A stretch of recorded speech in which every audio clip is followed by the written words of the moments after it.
सभी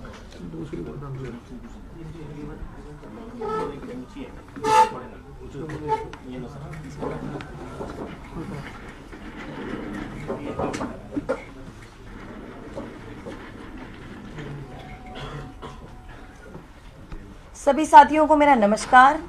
जैसे कि आप सब जानते हैं, अभी कुछ दिन पहले ही वसंत कुंज में एक घटना हुई जहां पर 2 बच्चों की हत्या हो गई और मुद्दा ये बना गया कि आवारा कुत्तों ने उनकी जान ले ली। तो उस घटना के इमीडिएटली बाद परसों वेटनरी डिपार्टमेंट के अधिकारियों के साथ हमने एक मीटिंग ली।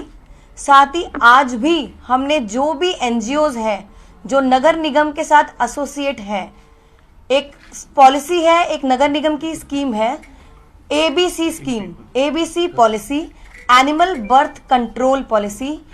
इस पॉलिसी नगर निगम की ये जो पॉलिसी है, इसके साथ बहुत सारे एनजीओज हैं जो एसोसिएट हैं, जो कोलैबोरेशन में नगर निगम के साथ काम करते हैं। तो आज एक महत्वपूर्ण मीटिंग हुई उन एनजीओज के साथ। परसों की मीटिंग जो अधिकारियों के साथ थी और आज जो मीटिंग थी एनजीओज के साथ, उसमें काफी सारी चर्चाएं हुई। कैसे हम आवारा जानवरों से दिल्ली की जनता को, दिल्ली और एनसीआर की जनता को निजात पा सकते हैं, और कैसे जो हमारे स्ट्रे डॉग्स हैं उनके स्टेरिलाइजेशन के प्रोसीजर्स पर हमने बात करी, चर्चा करी। और दोनों मीटिंग्स में हमने ये पाया कि जो अभी तक पिछले 15 सालों से जो अभी तक आवारा जानवरों पर की स्टेरिलाइजेशन पर काम हो रहा था, काफी सारे लूप होल सामने आए। एनजीओज ने हमें ये बताया कि अभी एट प्रेजेंट दिल्ली में 20 ऐसे स्टेरिलाइजेशन के सेंटर्स हैं, जिसमें से 16 सेंटर्स ऑपरेशनल हैं और 4 ऑपरेशनल नहीं हैं। साथ ही जो अभी तक प्रोसीजर स्टेरिलाइजेशन का हमें बताया गया अधिकारियों द्वारा और एनजीओज के द्वारा, उस पर भी एक सवालिया निशान सा दिखा। और जितने भी एनजीओज हैं उनमें से ये भी पाया गया कि कुछ कुछ जो एनजीओज हैं वो भारतीय जनता पार्टी के एसोसिएशन में चल रहे हैं, और उन एनजीओज की भी काफी सारी कंप्लेंट हमें मिली कि क्या क्या कमियां हैं उन सेंटर्स में, इंफ्रास्ट्रक्चर की कमी है। और आपको ये भी मैं बताना चाहूंगी, अभी तक पिछले 7-8 सालों में जितने भी दिल्ली और एनसीआर में आवारा जानवर हैं, उनकी जनगणना 7-8 सालों से नहीं हुई है। तो और ये भी है जो घटना वसंत कुंज में अभी कुछ दिन पहले हुई, वो जो बच्चों की जो डेथ हुई है, उनकी जो पोस्टमार्टम की रिपोर्ट है अभी वो भी सामने नहीं आई है। तो अभी तक उस पे भी एक सवालिया निशान है कि उनकी हत्या हुई है या उन आवारा कुत्तों की वजह से हुई है। तो अभी बहुत सारी चीजें हैं जो सामने आई, हम सब ने चर्चा की, और उस आज की चर्चा में हमने जितने भी एनजीओज हैं, अधिकारी हैं, हमने उनको एक डिटेल्ड एक्शन प्लान बनाने को बोला। उनको बोला गया है कि आने वाले टाइम में हम एक और मीटिंग लेंगे, एक वो प्रेजेंटेशन देंगे कि कैसे हम अपने स्टेरिलाइजेशन प्रोसीजर है जो आवारा जानवरों का, उसको ज्यादा एफिशिएंट और इफेक्टिव बना सकते हैं। जैसे कैसे हम जितने भी आरडब्ल्यूए हैं उनको कांटेक्ट में लाकर उनसे चर्चा कर सकते हैं कि कैसे गली गली में जो आवारा जानवर हैं, स्ट्रे डॉग्स हैं, उनके साथ मिलकर हम चर्चा कर सकते हैं, और हम जितने भी एक्सपर्ट्स हैं उनको इन्वॉल्व कर सकते हैं। लोकल कम्युनिटी फीडर्स हैं, उनके साथ भी मिलकर हम इन सब कैसे हम इन आवारा जानवरों की स्टेरिलाइजेशन प्रोसीजर्स हैं, रेबीज हैं, इन पर काम कर सकते हैं। क्योंकि हम ये चाहते हैं दिल्ली की जनता भी इस समस्या से, दिल्ली की जनता को भी समाधान मिले, और साथ ही जो हमारे जानवर हैं, आवारा जानवर, उनकी सुरक्षा का और उनका भी खास ख्याल रखा जाए। जैसे माननीय मुख्यमंत्री अरविंद केजरीवाल जी ने जब हमारे नगर निगम के चुनाव थे तो 10 गारंटी में एक हमारी गारंटी ये भी थी कि कैसे हम स्ट्रे एनिमल्स, आवारा जानवर हैं, उनसे हम दिल्ली वासियों को निजात पा सकते हैं, बेशर्ते उन जानवरों को भी हम परेशान ना करें।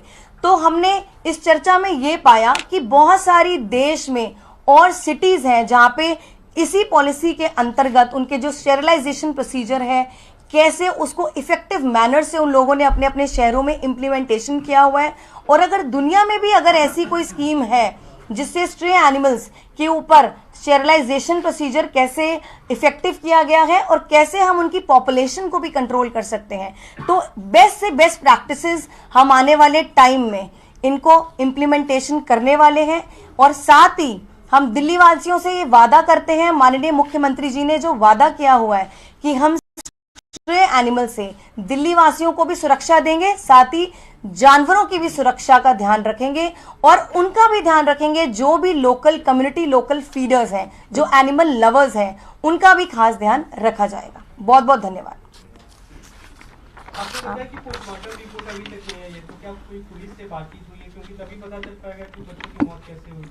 जी देखिए, अभी सूत्रों से मालूम पड़ा है कि अभी तक उन बच्चों की पोस्टमार्टम रिपोर्ट नहीं आई है और अभी तक इसकी पुष्टि नहीं हो पाई है कि बच्चों की जो हत्या है उसका रीजन क्या रहा है। तो अभी पोस्टमार्टम की रिपोर्ट पेंडिंग है, तब तक हम देखते हैं क्या। जो आप बता रहे हैं कि अभी तक जनगणना नहीं हुई है, बहुत समय से लगभग 8 साल से हो गए हैं, ऐसे में समस्या ये होती है कि उनकी संख्या लगातार बढ़ती चली जाती है, उसको लेकर कब से कंक्रीट कुछ ऐसा सामने आएगा कि जिससे। जी देखिए, अप्रोक्सीमेटली अभी तक जो बताया गया है, दिल्ली में 6 लाख आबादी बताई गई है स्ट्रे डॉग्स की, पर उसकी भी हमें कोई पुष्टि नहीं है कि जो डेटा है वो हमारे पास एक्यूरेट है या नहीं है, तो उस पर भी हमारा काम जारी होगा।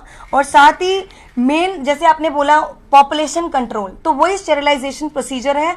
हमने उसी पर आज चर्चा की कि कैसे हम अपने स्टेरिलाइजेशन प्रोसीजर को इफेक्टिव और ज्यादा एफिशिएंट बना सकते हैं ताकि उनकी पॉपुलेशन कंट्रोल हो सके। अंतिम जनसंख्या कब की, अंतिम जनसंख्या जो आपने बताई 6 लाख की आबादी कब? 2016 उसके बाद से कोई जनगणना नहीं हुई है। आपने एनजीओ की बात की, क्या कुछ ऐसे एनजीओ हैं जो बीजेपी के द्वारा चलाए जा रहे हैं या उनके लोगों के द्वारा, उन पर क्या एक्शन करेंगे, क्योंकि आप कह रहे हैं कई सारे उसमें कमियां पाई गई हैं। जी देखिए, अभी तो हमारी मीटिंग हुई, चर्चा हुई और काफी सारे हमें लूपहोल्स दिखे हैं और कुछ एनजीओ लग रहे हैं हमें कि उसका एसोसिएशन है। तो आने वाले टाइम में अभी हमने और रिपोर्ट मांगी है, डिटेल रिपोर्ट और डिटेल एक्शन प्लान बनेगा, तो सारी चीजें सामने आएंगी और उस पर कार्रवाई होगी। Thank you so much.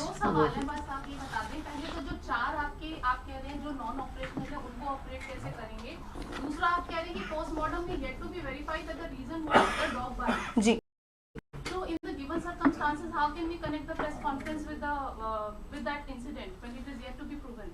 जी सबसे पहले जो आपने बोला कितने ऑपरेशनल है कितने नहीं है, 20 सेंटर हैं स्टेरिलाइजेशन के दिल्ली में, जिसमें से 16 ऑपरेशनल है और 4 ऑपरेशनल नहीं है।